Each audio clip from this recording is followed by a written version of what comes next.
Hello students, so welcome again. Here I am again with another problem on projections of a straight line. This time one of the very interesting problem, little bit different than the earlier problem solved by us.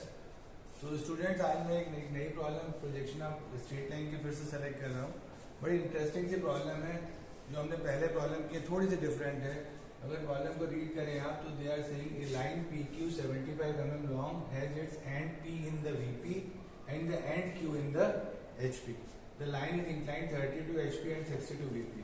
Normally, if I see that this problem will be normally a basic problem, true length will be given and the inclination theta and phi will be given to me, but the new different thing will be one projection of first end and the second projection of the one projection of the other end will be given to me. Earlier in most of the problems which we solved in those, the first point will be given completely. तो नई बात क्या दिख रही है मुझे कि बाकी तो थीटा फाई ट्रू लेंथ दी है, लेकिन एक पॉइंट का HP पे पोजीशन दी है, दूसरा पॉइंट BP पे है. बड़ा इंटरेस्टिंग है ये. तो मैं एक पॉइंट को फिक्स नहीं कर सकता.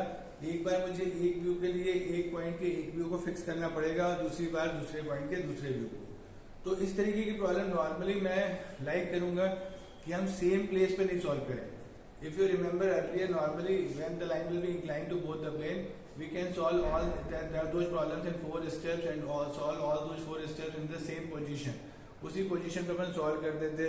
अगर आप याद करें मैं हमेशा कैसे सेलेक्ट करता था, पहली line parallel to both the plane, then second one will be inclined to HP parallel to VP, third step will be inclined to VP and parallel to HP and finally that will be inclined to both. अगर आप याद करें अपन incline to both की problem 4 steps में solve करते थे. पहले स्टेप में दोनों प्लेन से पैरेलल होल्ड करते थे, फिर उसको HP से इंक्लाइन करते थे, थीटा से, और VP से पैरेलल रखते थे. लेटर ऑन हम उसको VP से इंक्लाइन करके HP से पैरेलल रखते थे. इस तरीके से हमें टॉप व्यू फ्रंट व्यू मिल जाते थे और लोकस मिल जाते थे और फाइनली हम उसको कंबाइन करते थे. बट इस बार मैं कुछ डिफरेंट करने वाला हूँ. जैसे प्रोजेक्शन ऑफ प्लेन वगैरह में आप देखते हैं कि हम 3 स्टेप की प्रॉब्लम को अलग अलग स्पेसेस में करते हैं. तो I will solve this line problem in that method. मैं लाइन की किसी भी प्रॉब्लम को इस मेथड से भी सॉल्व कर सकता हूँ, but normally what we will do in the same position, so that will be convenient for us. But इस पर्टिकुलर प्रॉब्लम में क्योंकि एक पॉइंट HP पे है, दूसरा VP पे है, तो मैं कुछ डिफरेंट करने वाला हूँ. देखिए स्टार्ट कैसे करता हूँ. They are saying Q in the HP. Q in the HP means small q dash will be on the XY line. ठीक, तो मैं पहली लाइन कैसे सपोज कर रहा हूँ, जो लाइन HP से इंक्लाइन है, because the other and will be on the VP, that is the end P. तो मैं क्या सेलेक्ट करने वाला हूँ, मेरी लाइन में ऐसी बनाने वाला हूँ जो HP से इंक्लाइन होगी और VP पर होगी. तो देखिए कैसे बनाता हूँ मैं. पहली लाइन, मैं इस लाइन को 30 डिग्री से इंक्लाइन करूंगा.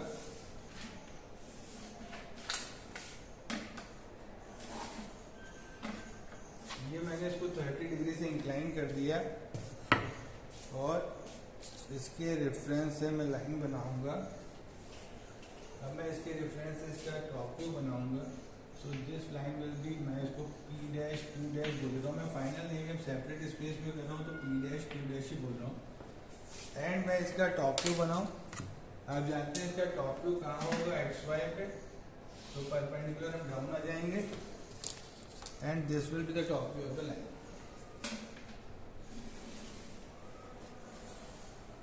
And this point will be small p and this will be small q.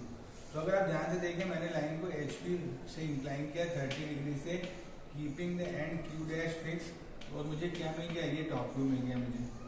और आप जानते हैं this top view will be the final top view. और एक चीज क्या मिल जाती है मुझे यहाँ पे इसका लोकस मिल जाता है. इसका लोकस P डैश का लोकस. तो मैंने P डैश का लोकस लाइन मार्क कर लिया है. इसके बाद मैं सेकेंड स्टेप में क्या करने वाला हूँ, अब मैं लाइन के एक पॉइंट को P को VP पे रखूंगा और लाइन को VP से इंक्लाइन करूंगा 60 डिग्री से. तो अब मैं कैसे बिगिन कर रहा हूँ. अगेन इस बार मैं लाइन को यहां बनाता हूं. तो मैं पहला पॉइंट क्या मार्क करूंगा, that will be small p and मैं उसको 60 डिग्री से इंक्लाइन करूंगा.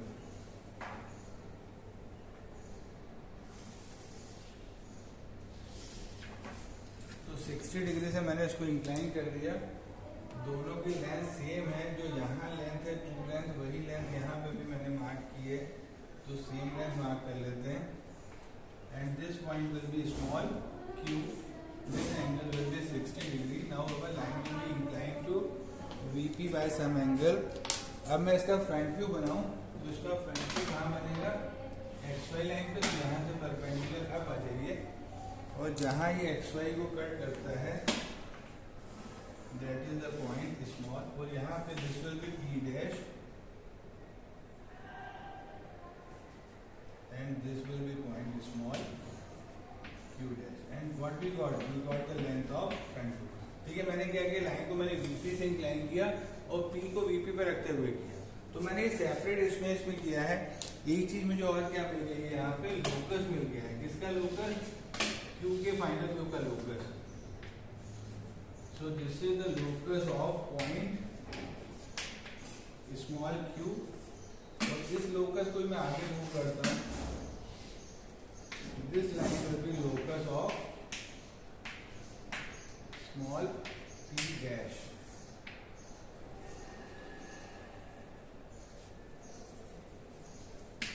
इस लोकस लाइन को मैं ए बी नाम देता हूँ, इस लोकस लाइन को सी बी नाम देता हूँ। अब ध्यान से देखिएगा मैंने कैसे सॉल्व किया। In first step what I have done, मैंने Q को HP पे रखा और लाइन को HP से इंक्लाइन किया 30 डिग्री से। जब मैंने 30 डिग्री से इंक्लाइन किया, लाइन अभी भी VP पे है, तो मुझे उसका टॉप व्यू मिल गया, और ये आपको आप जानते हैं फाइनल टॉप व्यू के बराबर होता है। सेकेंड टाइम मैंने P को XY पे रखते हुए लाइन को VP से इंक्लाइन किया 60 डिग्री से, और मुझे फ्रंट व्यू मिल गया। अब मुझे फ्रंट व्यू मिल चुका है, टॉप व्यू मिल चुका है, लोकस ऑफ P डैश मिल चुका है, लोकस ऑफ Q डैश मिल चुका है। तो लास्ट स्टेप में मैं इसको मिक्स करूंगा।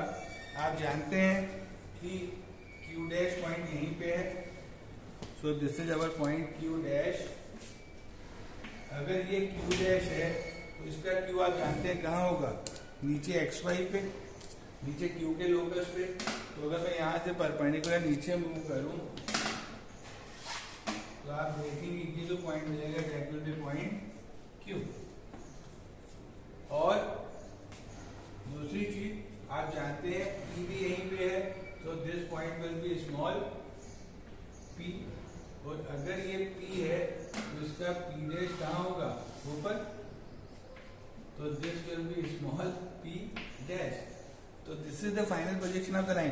क्रॉस चेक कैसे करेंगे, this PQ must be equal to this PQ। देखिए ध्यान से, ये जो PQ आएगा, sorry this PQ final top view will be equal to this one, देखिए इसके बराबर है। ऐसे ही this P dash Q dash will be equal to this one. तो ऐसे करके आप क्रॉस चेक कर सकते हैं कि this will be the right solution. और आप याद करिए, whenever theta plus phi equals to 90 degree, the projection of the line must lie in the same projector. The projections of a line must lie on the same projector. और जब दोनों same projector होते हैं तो alpha और beta की value क्या हो जाती है, 90 डिग्री हो जाती है। तो मुझे लगा बहुत इंटरेस्टिंग प्रॉब्लम है, आप सॉल्व करके देखिए। थोड़ा डिफरेंट मेथड यूज किया है मैंने। So this is one of the very good problem which can be solve like this in doing in 3 steps. I hope you understand the problem. मुझे लगता है आपको प्रॉब्लम समझ में आई होगी। सॉल्व करके देखिए। Thank you very much.